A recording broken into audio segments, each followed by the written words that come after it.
لها باسطور الابطال المعبر، من كثر راعيها مزبد خلا، وين الخصيم اللي دنت منها الاقدار، من ضربة سليمان حصل حصلا، وعبد الله مطلق من خيار الاخيار، طلمس بدم الطب راس الطويله، فرزا وغش جعان وانشبت النار، دايم عدل وفوق حامل بلنا، نصر طويل الباع وبعيد الانظار، سطغاه العاتيه تنحلنا، قد السبايا مكرم الضيف والجار، بوث مانع وامن واشفاق لنا، ما عدد الراوي بساطين الاخبار، ولا روال الناس قصه مثلنا، ذكرت منهم من حضر لي بالافكار، والمشيخه ورث السنين سنينا، واليوم وارثها عن اجداده العار، يستاهل التمجيد راعى الفضيله، شيخ على ربعه مثل حصن الاسوار، الذي تشال الحمول الثقيله، راعى الجناب الدم فدا وسال اخطار ابوها، لا راعى اليمين الجزيره، في ذمتي ما يوصف الا بسنجار، ولا الجديله ذكرى دليله، واخوانه اهل الطيب واثرين الاشبار، عاناه على جور السنين المهله، يرجع لهم ذخره طويلين الاعمار، ذخره الشيوخ السيوف الصقيله، تستاهلون المدح يا نسل الاحرار، والنعمه في حق النشا ما قلنا، هيا اضري الموقف على بدع الاشعار، غنيت من باب الفخر بالقبله،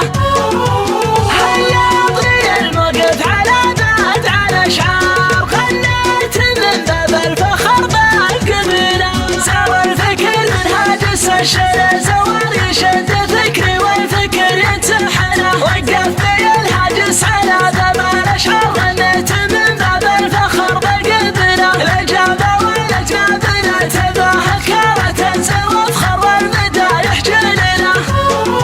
سلام يا قطب المحاسن هالانكار، واهل الفعل الطيب والنذله، سلام يا اللي فلكم هاز الاقطار، يا اخوان شيخ كاسبين الجميله، عقايله وشفع الجار ومكتار، ينوون حد المرهفات الصقيله، عقايله وانقل ستر بين طرهم سترهم في كل يوم وليله، عقايله وصار في الوقت ما صار وقفاتهم تدل بها كل ملا، عقايله والمشيخه دربها صار 300 عام جيل بجيله،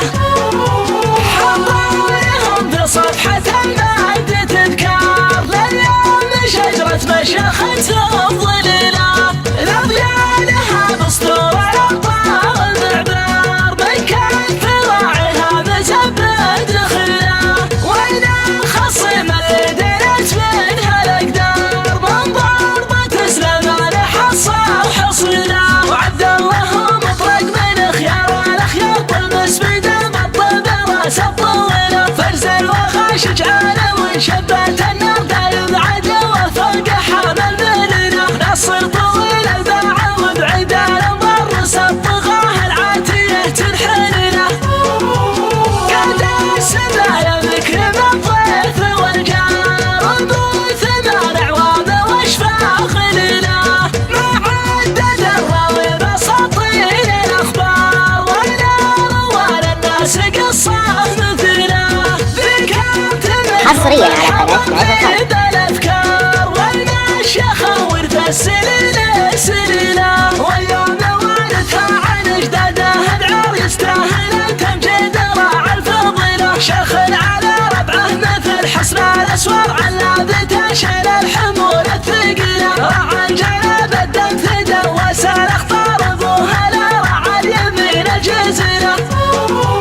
في ذمتي ما يوصف الا بسنجار، ولا الجديله ذكرى دليله، واخوانه اهل الطيب واثرين الاشبار، عاناه على جور السنين المهله، يرجع لهم ذخره طويلين الاعمار،